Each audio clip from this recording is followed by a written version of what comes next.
Hola a todos y a todas. En este capítulo de hoy vamos a ver el teorema de la función inversa.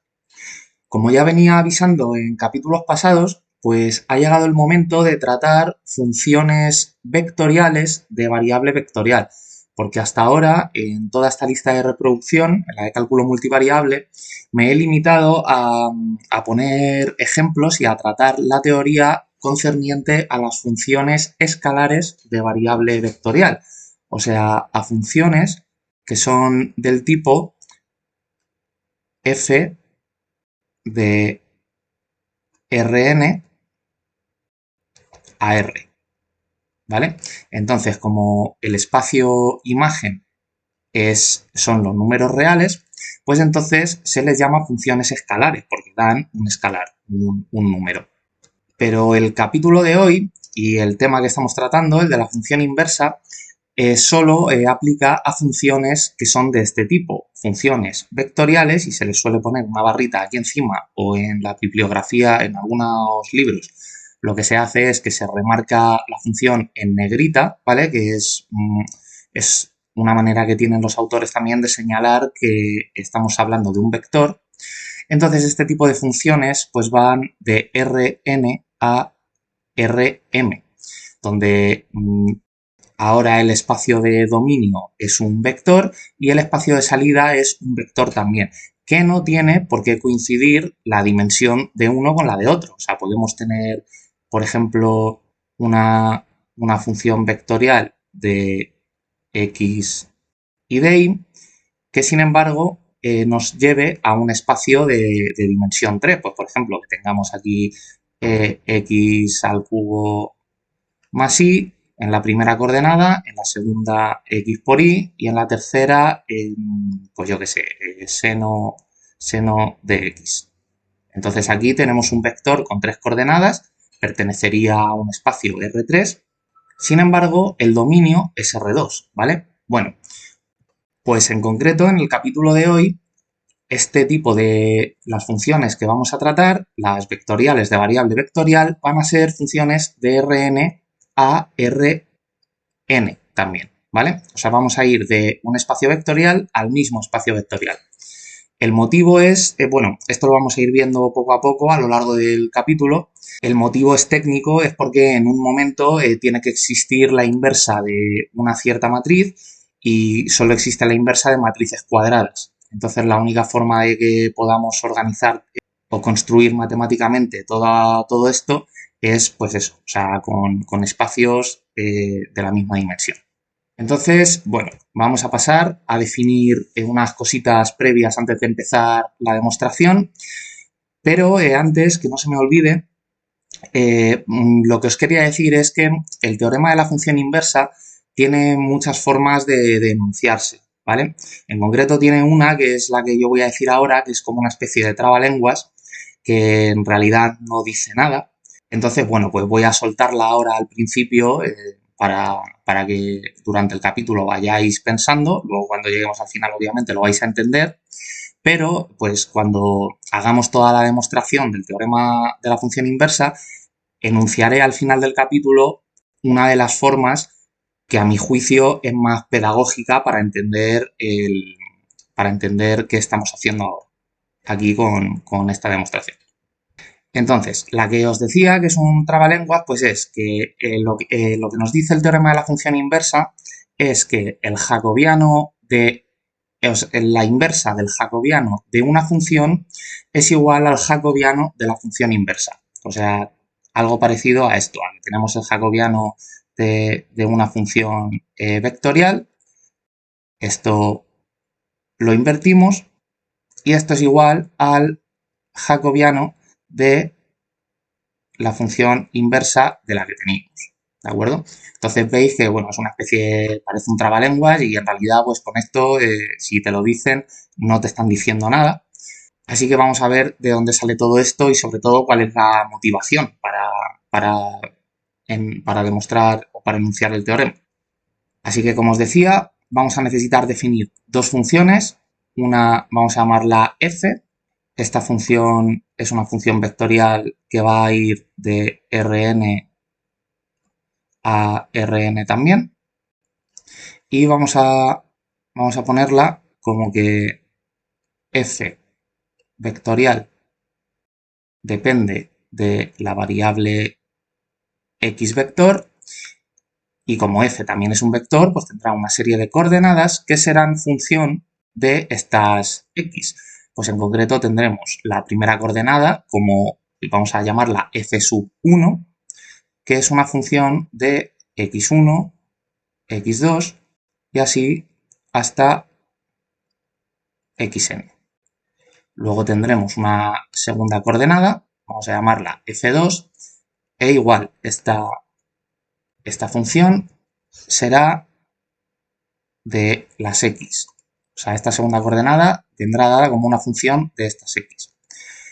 Y luego así, pues puntos suspensivos hasta f sub n, porque como estamos en espacios Rn, pues la última coordenada será f sub n, que igual, hago un copia-pega, pues esto será una función, la coordenada enésima, será función de estas x también. Vale, pues vamos a pasar ahora a definir otra función que va a ser la función g. Entonces, esta función g, bueno, voy a hacer un copia-pega de aquí arriba, porque también va a ser de una función que va de Rn a Rn. Entonces, la función g, la entrada que le vamos a dar, o su dominio, van a ser vectores del tipo i, ¿vale? Entonces, igual como g es un vector, pues tendrá sus n coordenadas, pues vendrán dadas en función de las i's. O sea, pues tendremos i sub 1, i sub 2, así hasta i sub n. Vale, pues igual con la coordenada 2, tendremos g2 como función de estas i's y lo mismo hasta la coordenada enésima, porque también va de Rn a Rn, por lo tanto aquí tendremos g sub n, que igual será función, esta coordenada, de estas i's. Vale, hasta aquí todo perfecto, lo único que hemos hecho es definir dos funciones, o sea, de Rn a Rn, ¿vale? En principio, pues tendrían estas dos las mismas propiedades. Lo interesante va a ser decir que la función g es la inversa de la función f. O sea que g la definimos como f inversa. Entonces, del cálculo de una variable, pues nosotros ya sabemos que podemos componer una función con su inversa o al revés, la inversa con la función y obtendremos lo siguiente. Pues si componemos f con g, pues esto será darle a f en el input la función g que depende de las i's. Entonces, como una función se anula con su inversa, pues lo que nos queda es el argumento. O sea, aquí nos quedaría el vector i. Y luego, pues tenemos también otra forma de componer la función que será la recíproca, o sea, g compuesto con f. Entonces aquí tendremos g que le damos de comer f y f depende de los vectores x. Entonces aquí nos dará x. Todo esto podemos visualizarlo con diagramas de Venn de la siguiente forma. Así yo creo que es más fácil porque al principio cuando se empiezan a ver este tipo de cosas en primero de carrera, pues no hay Dios que entienda esto porque o sea, nos tienen toda la vida acostumbrados a que la X y la Y van siempre en tuplas y ahora nos ponen este tipo de notación y más pues con estas cosas de funciones inversas y tal, entonces uno se hace la picha un lío, así que vamos despacito intentando entender todo y voy a dejar todo, pues todo el capítulo, todo lo que dure el capítulo, voy a dejar este diagrama de Venn pues para entender qué estamos haciendo, que no es más que tenemos un espacio Rn de dominio para la función f que cada punto pues, son vectores x de n coordenadas. Entonces, mediante la función f nos lleva a ese punto, que es el vector x, a otro espacio Rn, que pues, en concreto es el mismo, y ahora la imagen de la función f pues, son vectores del tipo i. Entonces, mediante la función inversa, que la hemos renombrado como g, pues podemos irnos también del espacio con vectores y al espacio con vectores x. Entonces, no es más que esto.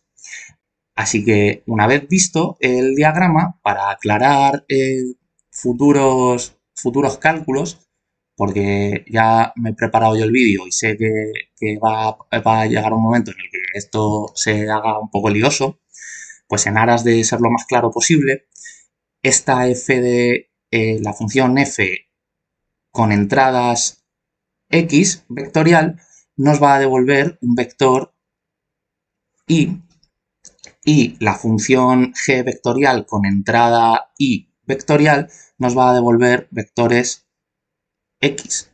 Como es obvio, una vez hemos definido que g es la inversa o sea, perdón, que sí, que g es la inversa de f. O sea, en definitiva, esto es un bucle en el que, pues, lo único que tenemos es que leer con detenimiento estas matemáticas que bueno, pues no queda otra, es la única forma que hay de plantear esta situación. Vale, entonces, una vez tenemos esta disposición, pues, ¿por qué surge la motivación de iniciar este teorema? Bueno, pues porque uno podría plantear el siguiente sistema. En este sistema de aquí, lo que tenemos son las coordenadas de la función f vectorial de x, que no son más que las coordenadas de y. Lo que pasa es que, claro, que las coordenadas de y son funciones, o sea, aquí podríamos sustituir en esta columna las f sub lo que fuera por las y sub lo que fuera, ¿vale? Entonces esas y vienen dadas bajo la función f del vector x, ¿de acuerdo? Entonces, bueno, aquí planteadas las coordenadas del vector y de esta forma, pues podríamos decir, vale, aquí tenemos en realidad un sistema de ecuaciones y de hecho tenemos un sistema de n ecuaciones con n incógnitas. Por lo tanto, podríamos de alguna forma, ya sea mediante alguna técnica, pues ya sea reducción por Gauss o lo que fuera, eh, poner las x sub i en función de las f's. O sea, manipular esto y lograr despejar lo que serían las variables del dominio de la función f en función de las imágenes de la función f. Por ejemplo, vamos a poner aquí un ejemplo para que se entienda bien. Voy a llamar a f sub 1 pues como f en realidad es el vector i. Lo único que las coordenadas del vector i son funciones de las x. Pues vamos a poner este sistema como la primera ecuación, que i sub 1 pues es una cierta función de x1, x2 hasta xn. Y bueno, para no eternizar esto, vamos a decir que el ejemplo es de dimensión 2. Entonces, a lo mejor, pues podríamos encontrarnos que esto es x1 más 2x2 y que y2 pues es 3 o, pues sí, 3x1 menos x2. Entonces aquí pues podríamos hacer operaciones de reducción de forma que despejáramos x1 en función de y1 y de y2 y lo mismo para x2, o sea, x2 en función de y1 e y2. Y habríamos encontrado la forma explícita de la función inversa. O sea, esto implica que podríamos encontrar x1 definido como una función de y1 y de y2. Lo que pasa que en realidad a x1 puesto como función de y1 e y2, pues le hemos llamado g, porque veis aquí que como la función inversa nos tiene que llevar otra vez al dominio, a x, pues este vector que es x1, x2, así hasta xn, pues x1 es esto de aquí y viene dado como una función que hemos llamado g. Entonces vamos a llamar a esto g sub 1 y aquí pues x2 definido como una función que vamos a llamar g2 de i1 e i2. Vale, pues la pregunta es, ¿esto siempre se puede hacer? Pues la respuesta es que no. Cuando el sistema es lineal, que es esta forma, o sea, vienen las variables puestas pues únicamente como coeficientes multiplicándolas, pues podemos hacer, ya sea o por Gauss o poniéndolo en forma matricial y calculando una inversa, pues y despejando y tal, pues podemos encontrar la solución de este sistema. Pero ya, en cuanto que, por ejemplo, empecemos a tener, imaginaos que aquí en este sistema original yo hubiera puesto x al cuadrado más 2, o sea, x1 al cuadrado más 2x2 al cubo, y aquí hubiera puesto 3x1 menos raíz de 2, o incluso que hubiera puesto, a ver, incluso que hubiera puesto 3x1 multiplicado, multiplicado por raíz de x2, esto ya, pues, habría que ver si se puede despejar o no. O sea, porque un sistema cuando no es lineal, pues bueno, algunos, si las variables no están fuertemente acopladas entre sí, como se suele decir en la jerga, pues hay técnicas para poder desacoplarlas. Pero como, por ejemplo, aparezca, eh, imaginaos que esta función 2 aparezca por aquí elevado a x1 por el seno de x2, esto ya os digo yo que no hay manera de desacoplarlo. O sea, esta función ya no podríamos despejar las variables de ninguna de las maneras, ¿vale? O sea, es una ecuación no lineal y además fuertemente acoplada, que se dice. Así que, en este caso, esto sería imposible. Entonces, bueno, dejadme que borre este ejemplo y escriba esta función inversa de forma general. Vale, aquí he puesto exactamente lo mismo que tenía antes, salvo que pues, antes era un ejemplo de dimensión 2 y ahora esto pues, es el caso general de dimensión n. Aquí tenemos despejadas las x sub lo que sea, puestas como función de las f's, ¿vale? Lo que pasa es que las x, las coordenadas del vector x, pues vienen dadas por una función que hemos llamado g de las variables y, ¿de acuerdo? Entonces, poner x sub lo que sea en función de las f's como g sub lo que sea en función de las y's es lo mismo, ¿vale? Porque aquí todo el rato, pues como estamos tratando una función y su inversa, pues estamos en un bucle.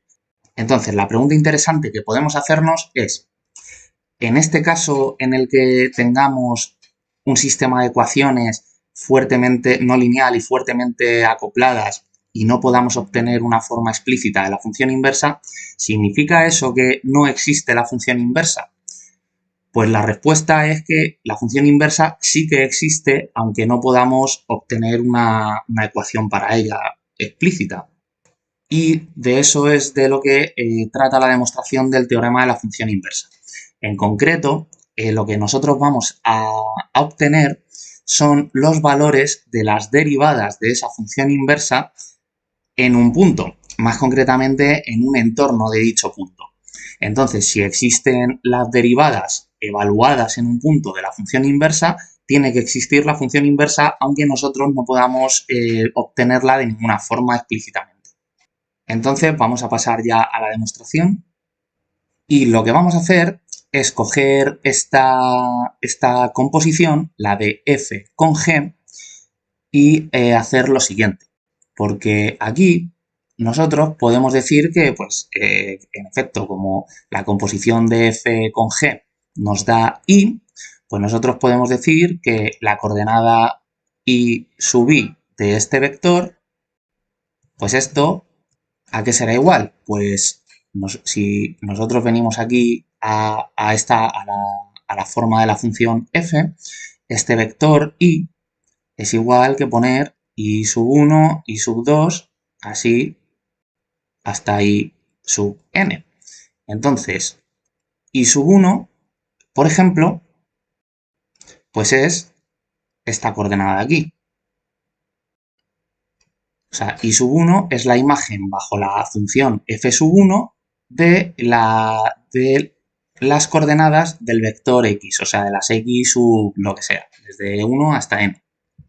Lo que ocurre es que en la composición que hemos elegido, el argumento viene en función de y, no en función de x. Entonces, aquí nosotros no es consistente matemáticamente que pusiéramos que i sub i viene dado como f sub i de las x, las que fueran, o sea, hasta n, ¿vale? O sea, esto no es consistente matemáticamente, porque aquí viene todo en función de i. Por lo tanto, para hacer que esto quede en forma de dependencia del vector i, pues lo que tenemos es que poner cada una de estas x, a su vez, como la función g.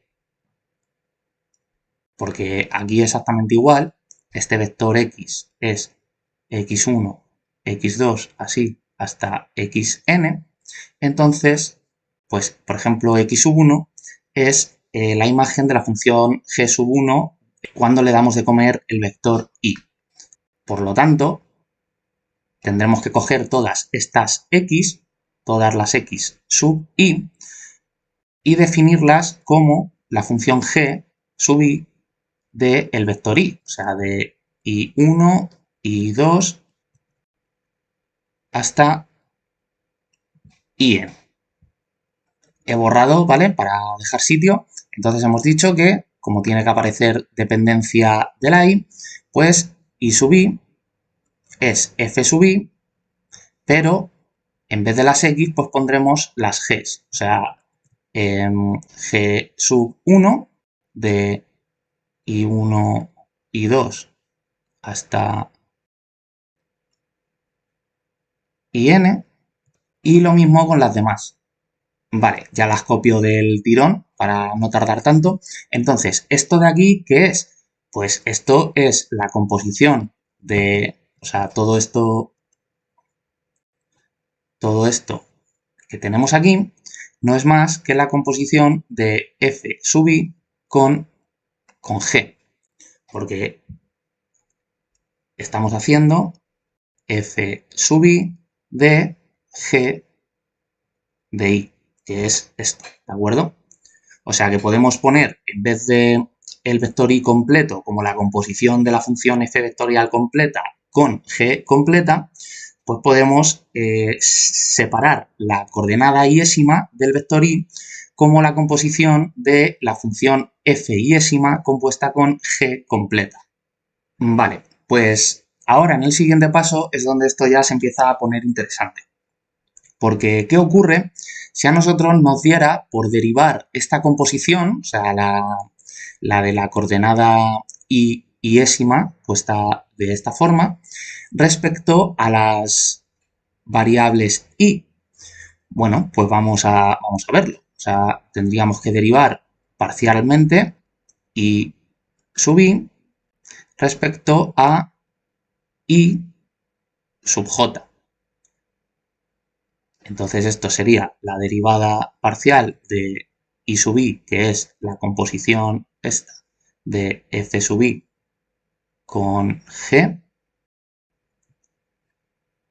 entre derivada parcial de i sub j. Vale.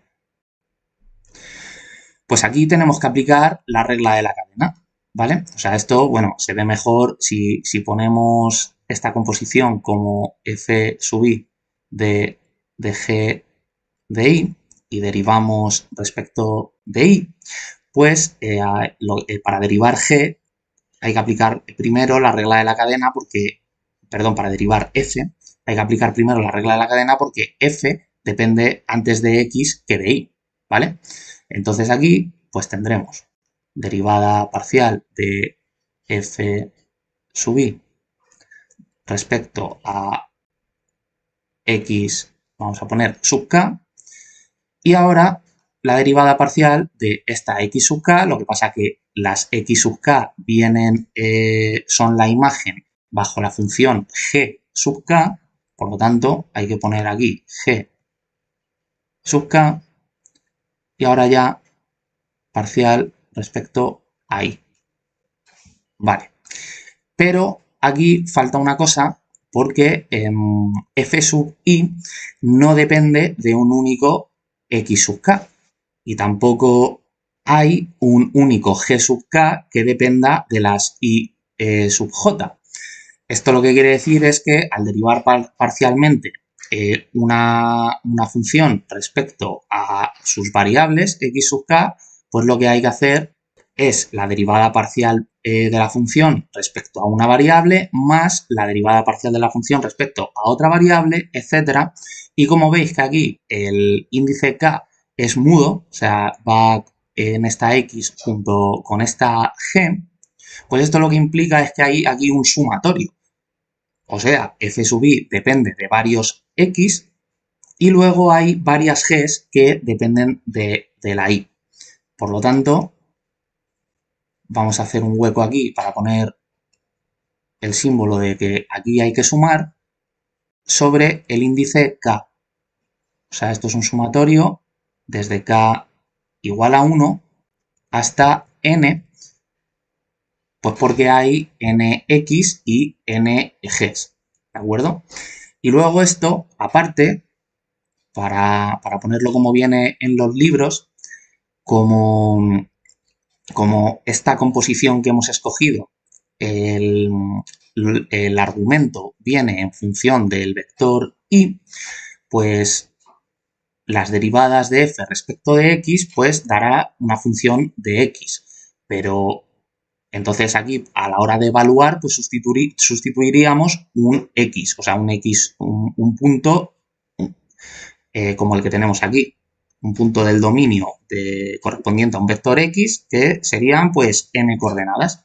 Lo que pasa que volvemos a que no sería matemáticamente correcto poner aquí una x porque hemos escogido la composición en la que en el argumento aparecen las y. Entonces, la forma de poner aquí una x pues es poner g de y, que nosotros sabemos que g de y es igual a x, que aquí arriba lo tenemos, ¿vale? En la descripción de la función, en la definición de la función g. Por lo tanto, aquí borro y pongo g, o sea, esto va evaluado en g de y. Y luego, pues el siguiente término del sumatorio, que es la derivada parcial de las g sub k respecto de las y, pues esto va a dar funciones en la variable y vectorial, pues por lo tanto aquí evaluaremos en y directamente, ¿vale?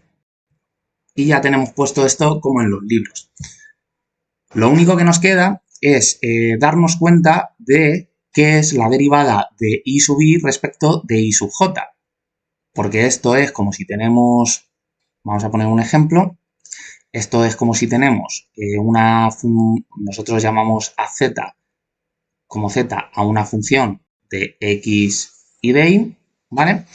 Entonces aquí tenemos tres variables, tenemos x, y z. Lo que ocurre es que la variable z es dependiente, bajo la función f, de la variable x y de la variable y. Por lo tanto, aquí en realidad solo hay dos variables independientes, que son la x y la y otra dependiente, que es la z.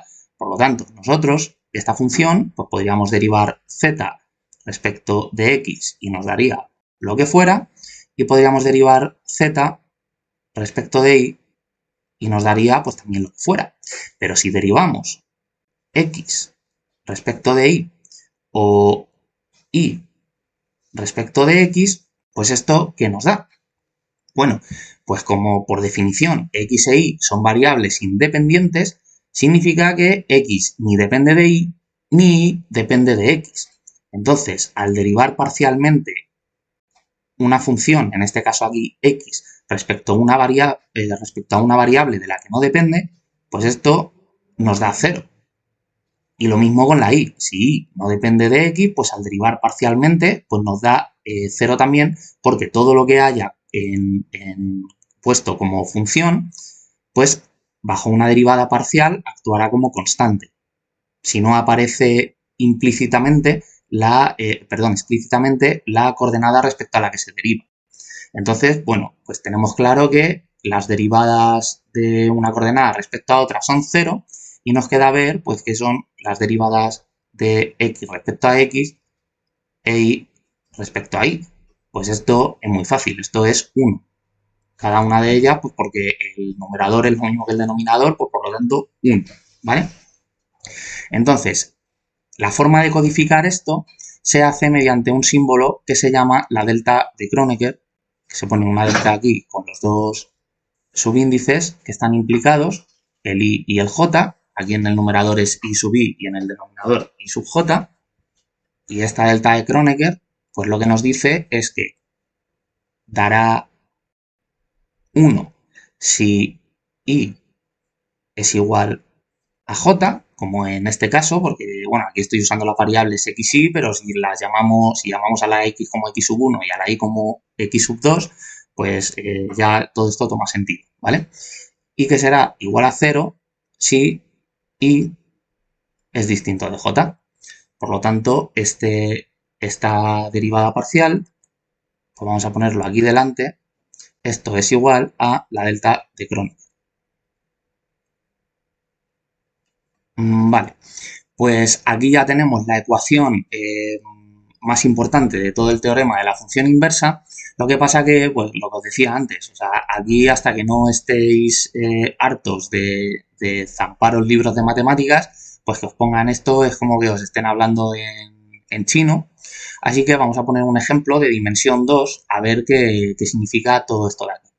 Vale, pues en un caso de dos dimensiones, ¿qué derivadas parciales del vector y podremos tener?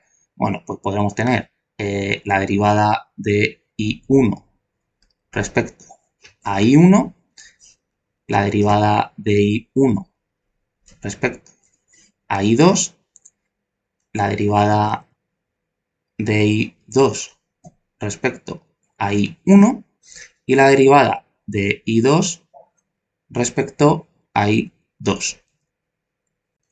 Entonces vamos con cada una de ellas. Pues aquí en la primera lo que tendremos es que irnos a esta fórmula del sumatorio, pues tendremos la derivada parcial de f sub 1, porque el índice de f es i, y aquí el índice de i, la del numerador en este cociente, pues es 1. Vale, aquí el sumatorio es sobre k, por lo tanto tendremos primero x1 y luego derivada de g1 respecto a i1, que es respecto a lo que estamos derivando, más derivada de f1 respecto a x2, derivada parcial de g2 respecto a i1, ¿vale? Aquí tened en cuenta que en las derivadas respecto a i en el denominador son respecto a esta i, a la i sub 1, y que luego este índice 1 que aparece aquí es el mismo que el de la f, y luego pues queda libre el índice mudo, que es el índice k. Entonces sobre ese sobre el que se suma, pues aquí tenemos primero un 1 y luego un 2, ¿vale? Entonces, para no tardar tanto en escribir las siguientes, voy a hacer un copia-pega y vamos a hacer exactamente lo mismo. Vale, aquí he puesto las ecuaciones y me he dejado por poner los índices i y los índices j. Entonces, aquí el índice i es este 1, por lo tanto, la f va con el índice i, pondremos aquí el subíndice 1 en la f y aquí también. Y en la i va un 2, o sea, aquí un 2 y aquí un 2. Vale, aquí el índice i es un 2, por lo tanto, en la f pondremos un 2 y aquí en la i es un 1, por lo tanto, un 1. Y aquí en esta, pues es un 2 en las dos, por lo tanto, aquí en la F un 2, aquí en la I un 2, aquí F2 y aquí I2, ¿de acuerdo? Y luego los otros índices que me he dejado son los del sumatorio, ¿vale?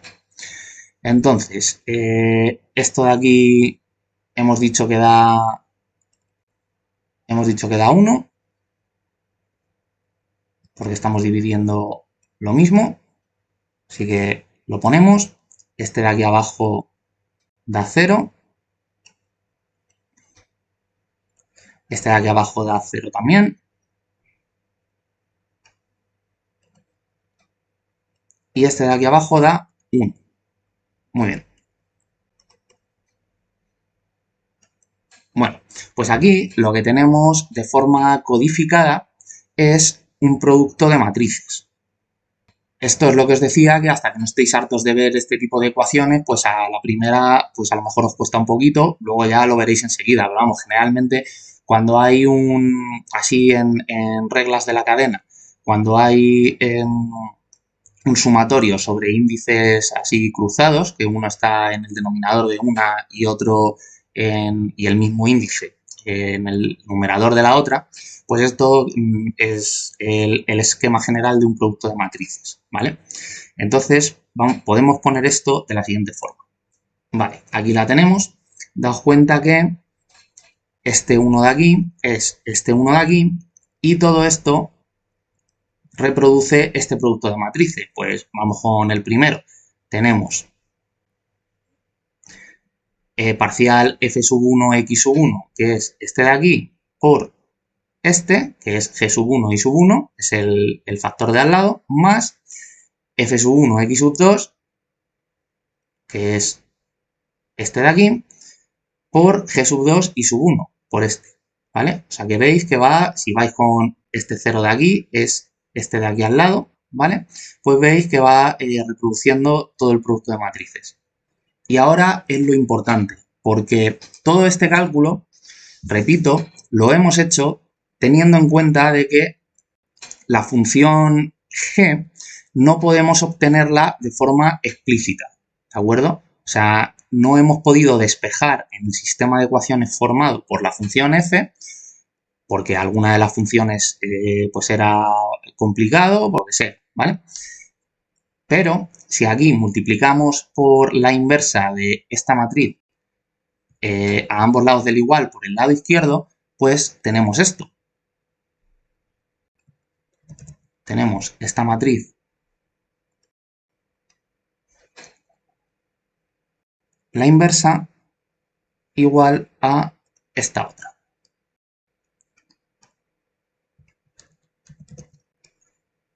Y esto es el teorema de la función inversa para un caso de dimensión 2.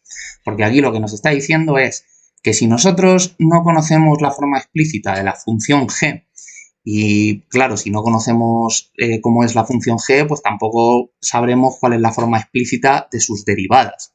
Pero que si conocemos las de f, podemos montar esta matriz, que es, si os dais cuenta, la matriz jacobiana, calcular, o sea, evaluarla en un punto x, porque aquí estas funciones dependerán de las x, entonces ponemos eso en disposición matricial, hacemos la inversa de esa matriz y nos estará dando, pues el número que nos dé aquí, pues será la derivada de la función inversa respecto a I1, el que nos dé aquí, pues la derivada de la función inversa, la coordenada 1 de la función inversa respecto a I2, etc.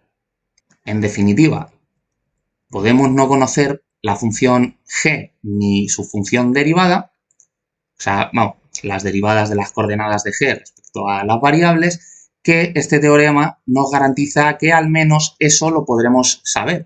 Y pues si existen las derivadas de la función inversa evaluadas en un punto, eso es que existe la función inversa, ¿vale? Lo que pasa es que pues la función inversa a nuestros ojos está oculta. Y por eso también es lo que os comentaba al principio del capítulo, de que este teorema solo aplica a funciones que van de Rn a Rn. Porque lo que os dije, lo que os he dicho, si os acordáis, es que en un momento nos íbamos a encontrar una matriz de la cual teníamos que hacer la inversa. Así que es esta. Y bueno, y esto ya, por supuesto, que también viene muchas veces en algunas formas de enunciar el teorema de la función inversa, que es que debe existir el determinante de esta matriz.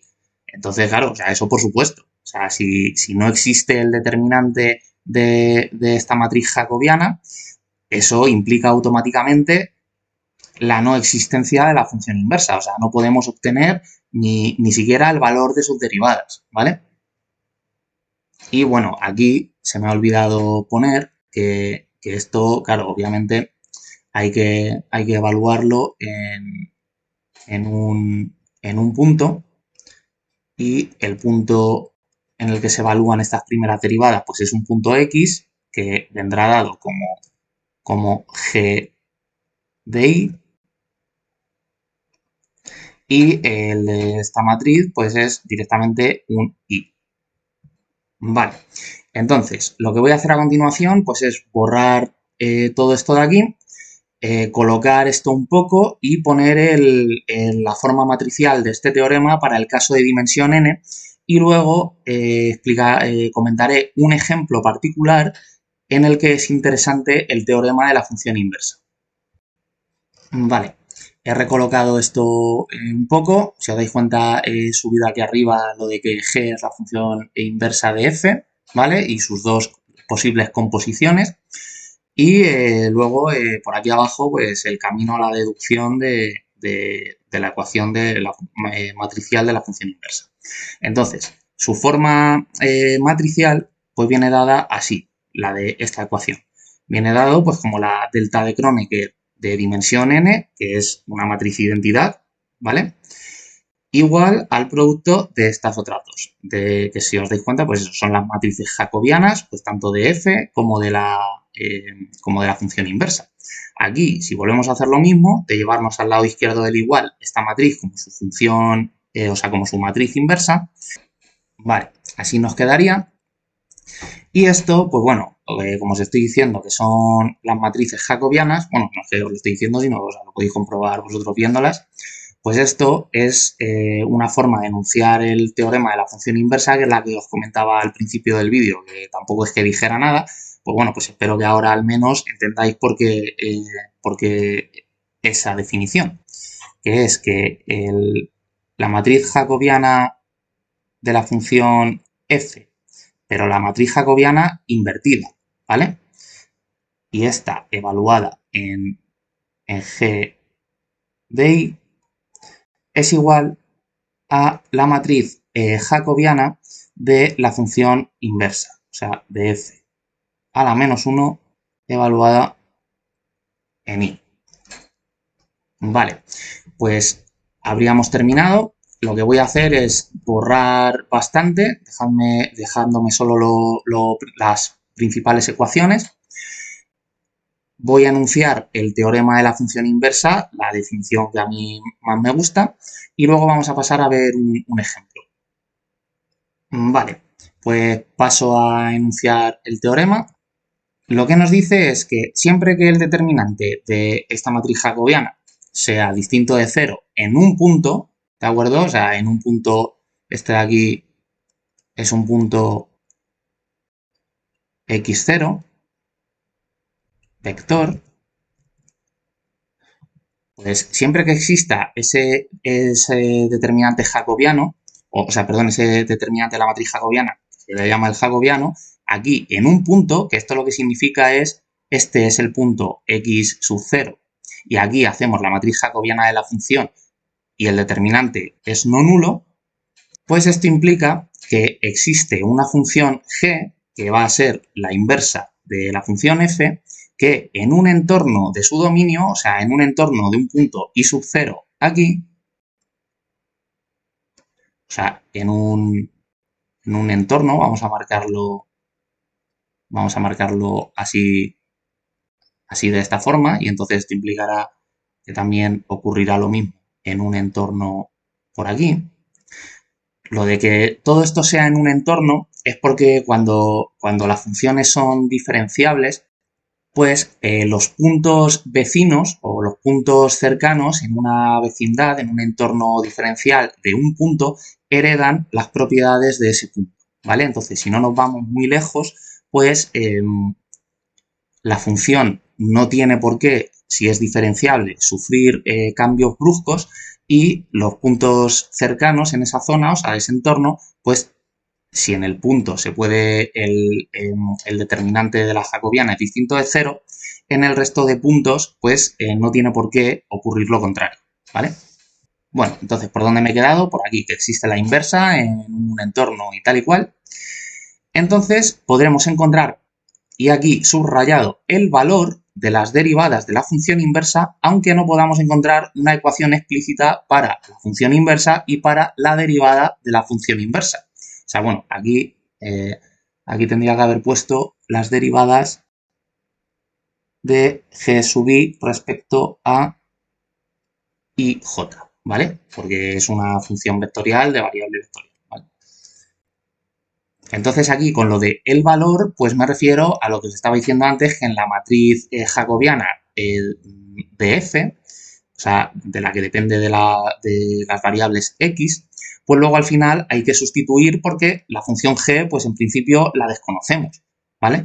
Entonces, una vez sustituimos numéricamente, calculamos la inversa de esa matriz numérica y cada uno de los elementos de esa matriz, pues hacemos la correspondencia con las derivadas de la función inversa en el punto y que es imagen de los puntos X vector bajo la función F.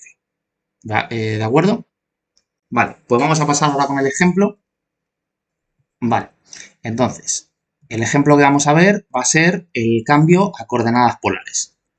Y vamos a definir dos funciones para ello, una G y una F, vectoriales de variable vectorial.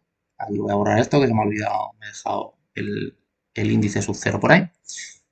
Muy bien, entonces, ¿por qué es esto interesante de las coordenadas polares? Bueno, primero, porque si habéis seguido esta lista de reproducción, ya sabréis que hacer un cambio de coordenadas es una composición de funciones, ¿vale? Y segundo, porque en matemáticas ya más avanzadas, cuando veáis los tensores, pues la forma de definir los tensores de rango 1 se hace se hace en aras de querer encontrar una entidad que sea invariante bajo cambios de coordenadas. Entonces, se invoca el teorema de la función inversa para definir una matriz de cambio de base que sea una tal que cumpla esas condiciones, ¿vale? Que deje invariante a ese vector. Entonces, esa matriz cambio de base resulta que es la matriz jacobiana. Y luego, los elementos de la matriz jacobiana, o sea, sus derivadas parciales, pues tanto las coordenadas del vector en las diferentes bases como los vectores base, pues esas derivadas van a ser los coeficientes de esos cambios. Y luego, aparte, se entenderá el cambio de base como que como que los vectores base se obtienen de una transformación de coordenadas y la base a la que llegamos es tal que la transformación es la inversa de la anterior. Entonces, bueno, o sea, pese a que lo que estoy diciendo ahora no se entienda nada, salvo que ya sepáis de lo que estoy hablando, pues vamos a hacerlo aquí despacio y ahora entenderéis. Entonces, si esto es un cambio a coordenadas polares, pues significa que nosotros conocemos esta primera función, la función g, pues esto será, si g es un vector de dos coordenadas, pues esta tendrá que ser I1 por el coseno de I2 y la segunda coordenada pues será I1 por el seno de I2, ¿vale?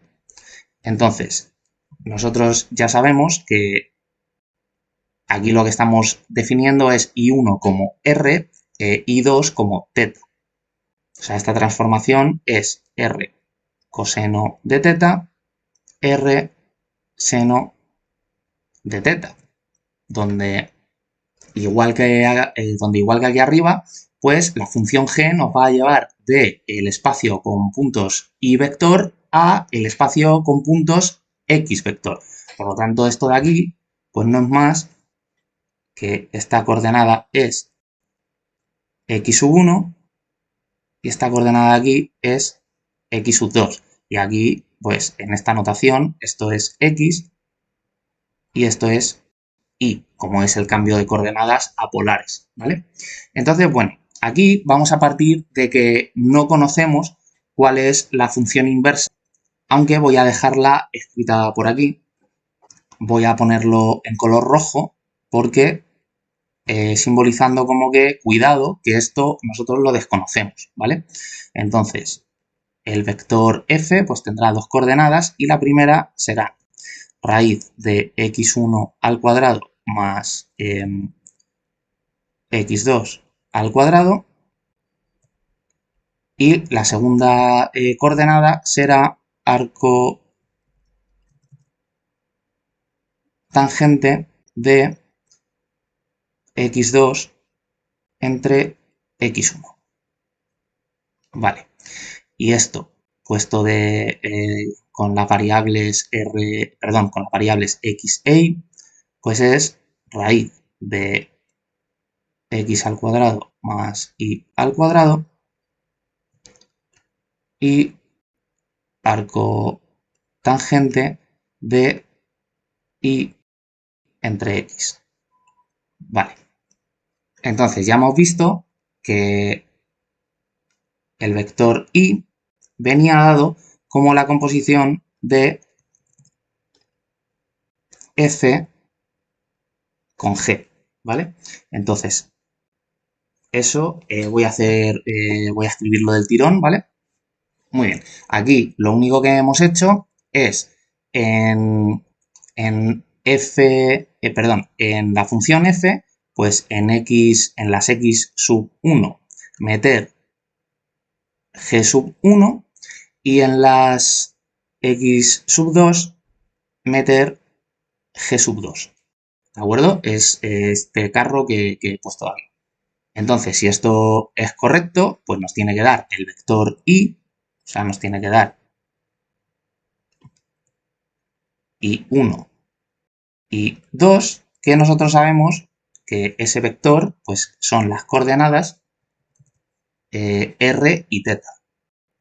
Así que voy a ponerlo en el color azul. Vale.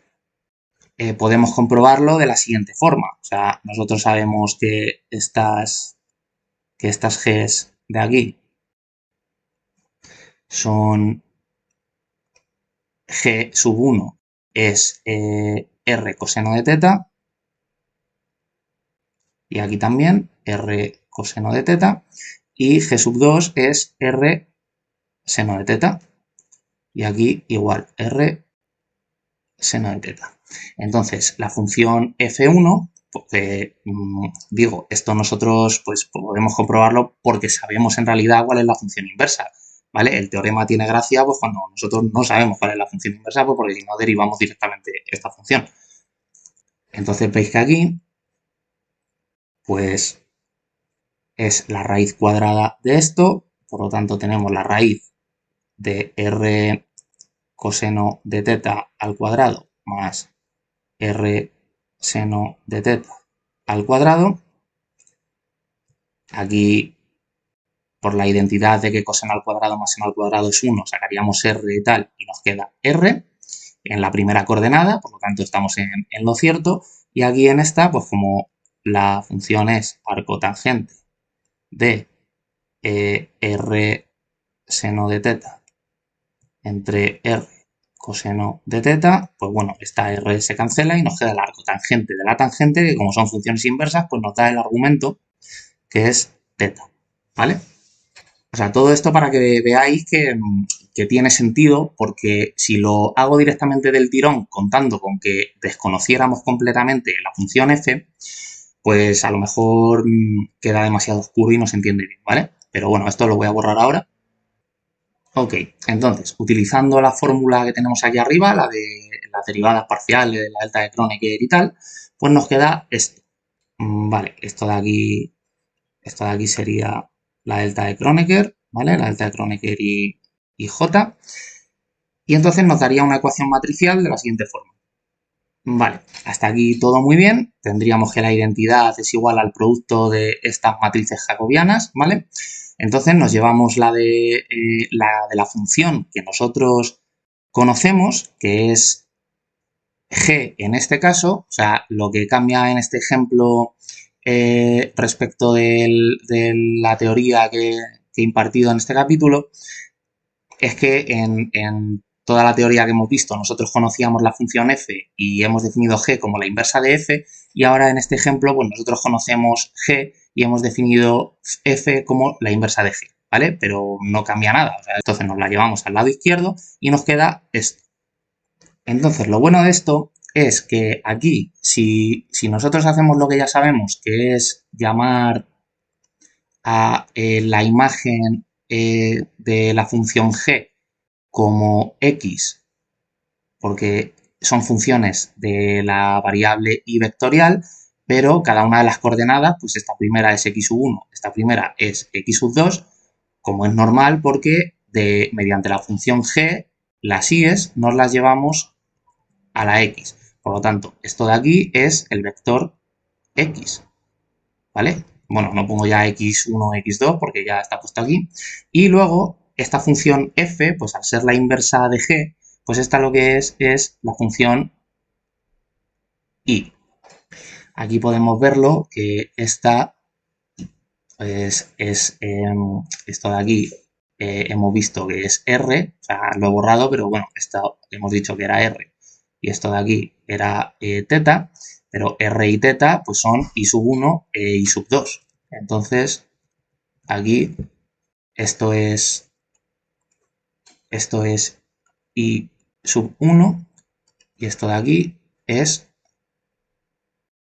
I sub 2, que es nada más y nada menos que pues, cuando tenemos una función y su inversa, pues podemos hacer este bucle que es el diagrama que representa este diagrama de Venn. ¿Vale?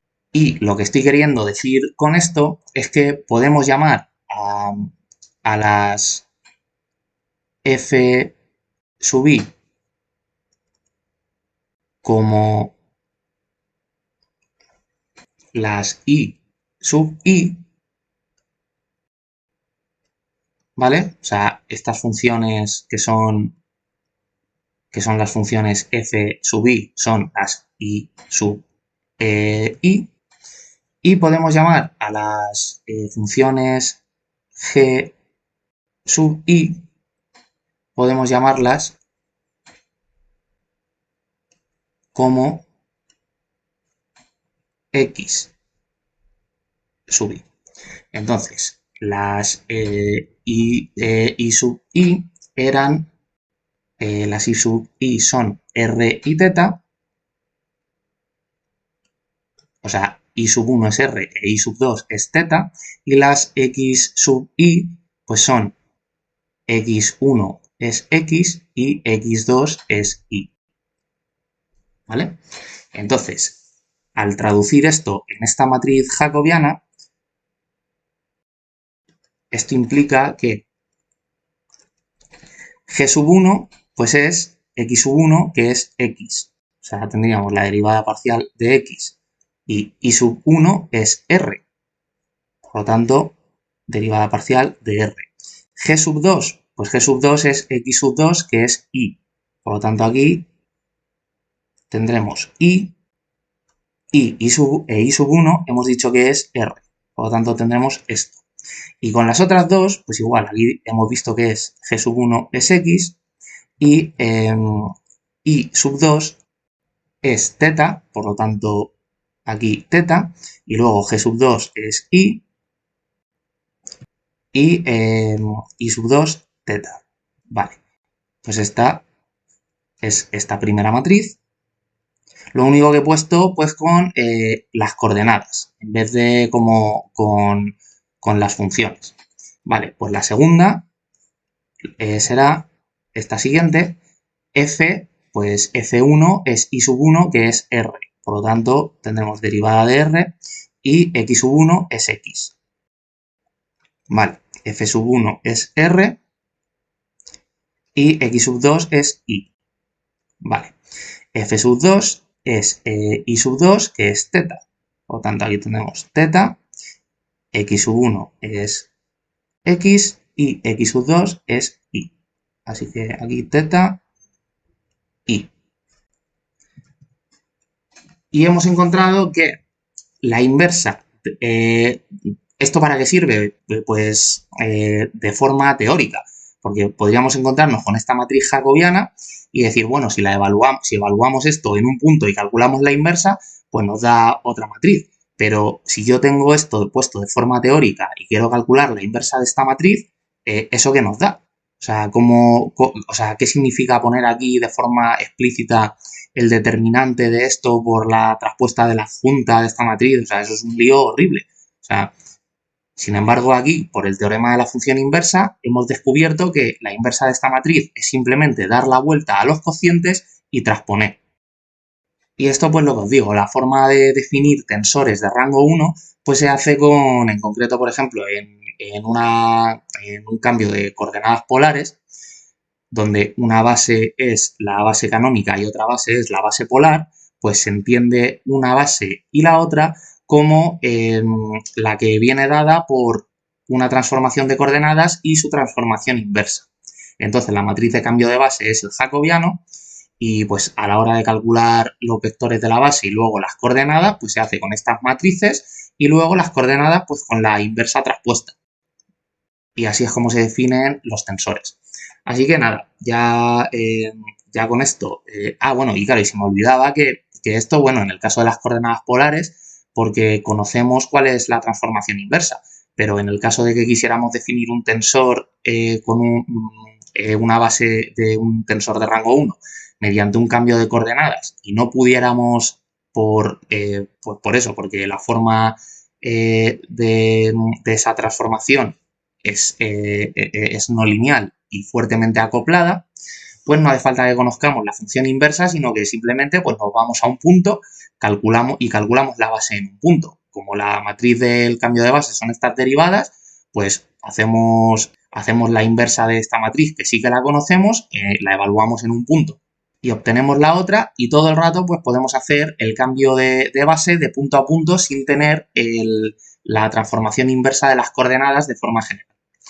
Entonces, bueno, ahora ya sí que sí, hemos terminado con el capítulo de hoy. Espero que lo hayáis entendido, que os haya gustado y nos vemos en el siguiente.